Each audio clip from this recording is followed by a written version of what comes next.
All right, so we've loaded up our game, but I actually want to talk about the Cazador fight because Cazador's well, this will actually be a separate video. The Cazador fight is disappointing. Let's go over what the Cazador fight is first.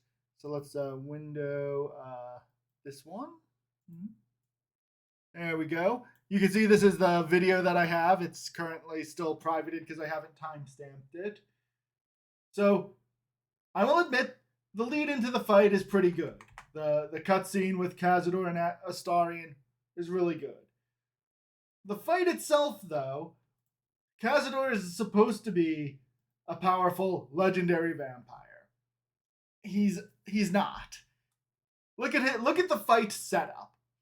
He is the worst of vampires. This thing here, that is his coffin. That is where he is going to be forced to retreat to should this encounter go poorly for him. He knows this. We know this. But instead of setting up his ritual somewhere else, anywhere else, he sets it up right next to his greatest weakness. Think, all he had to do was store that coffin anywhere else, and he'd have had time to get away. But he doesn't, because he's a bad vampire. How else is he a bad vampire? He is not using darkness to his advantage at all. In fact, throughout Baldur's Gate 3, darkness barely comes up as an issue except during the House of Grief fight. So, here is his positioning. As you see, his positioning is in the vulnerable, wide open middle of the field. He is screening his minions for us. He's got werewolves he's never worked with before hanging out in the back, a couple of ghouls whose main effectiveness is their stinking cloud, which occasionally denies turns to these swarms of bats. I think we get hit with the stinking cloud once or twice as well, but honestly, that was just because we'd already had the cloud kill up to separate the fight into two areas. So, this is muted good. So, the setup to the fight is really cool. He yoinks Astarion over to there. I mean, we've got Dimension Door, so that, as you know, if you've been watching, Karlak has Dimension Door boots and the Dimension Door spell. So, easy. He turns to Mist. This is a pretty straightforward fight. Lae'zel, first we learn how the runes work. We come back. Have we already freed Astarion? No. She drinks a potion, frees Astarion.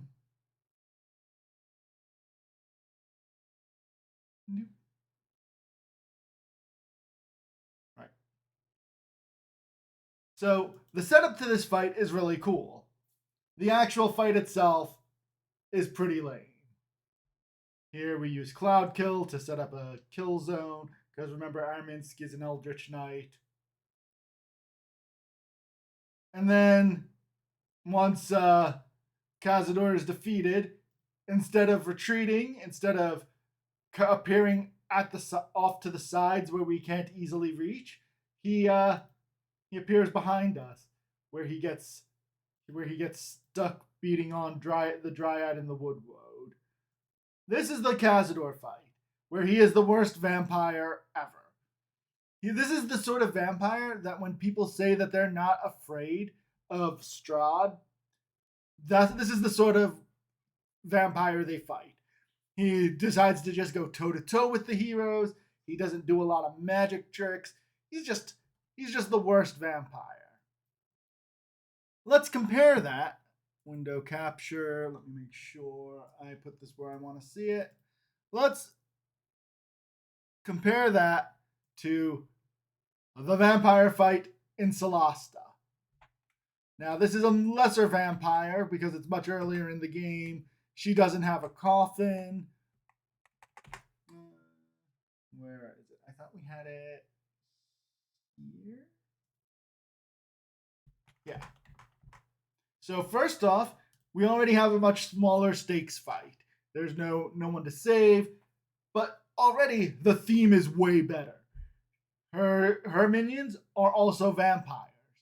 She's also immediately somewhat more imposing, just because she's floating. Now, of course, Cazador's built up the whole game, so Cazador should probably scare you more than this random lady. But this is also one of your first major fights in Solasta. So, if you look at this, look at this. She's taking advantage of darkness because in darkness, her and her vampire friends are going to regenerate. They have dark vision. There's the regeneration.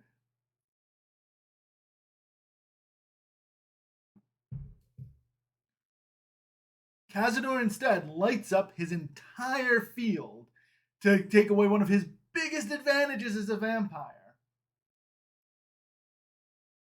Now, you also saw that the area that we were fighting in is pretty static. Note this. Aksha the vampire has legendary actions, something Cazador lacks on Tactician. So now we are on the back foot from the start of this fight, as opposed to in with Cazador, where with one cloud kill and a dimension door, we've got the fight well in hand. We've got to deal with all of that light. Look at this over on the other side. Our Eldritch Knight, not our Eldritch Knight, our Warlock with Eldritch Blast breaks open the windows, and now we have light. We have some light to help us fight the vampires. All of a sudden, the fight is turning around. We've got a much more dynamic sort of fight that isn't just dozens and dozens of bats either walking through AoE or being methodically cleaved through. This, they cast darkness when we went to counter our light at one point. She is flying around, avoiding our stuff. And then ultimately, where's the end of the fight? Ultimately, we withdraw to the light, and we force ourselves into to win the war of attrition against the vampire.